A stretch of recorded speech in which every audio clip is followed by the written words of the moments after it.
Радио күнін келік айды 10 февральда тектіңні танықта бенжелер. Аның пастағы ескіргілері 1940 açıldı, 10 прикстің штабында эфирге сығы пастанар.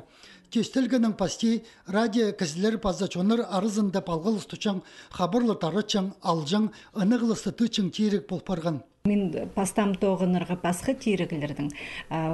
Ол улуқ тиерік болған магнитофон шәлі келсікін шон сумка үйнетін аларға, олар тирігін ал шөрерге. Аның микрофон сығарзы кізлер қорықта баршылыр, прелер интервьюперерге уедіп.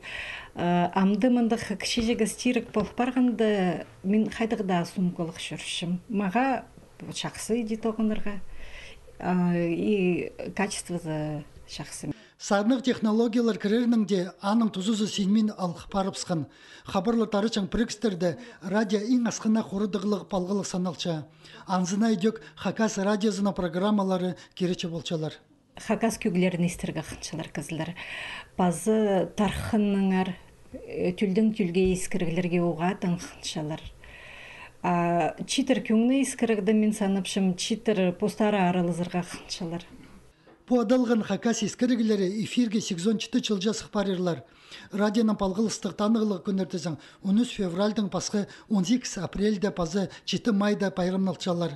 2 апрельді радиоға қынчатқанырны күні, 7 майда Россиядағы радио күні танықтылар.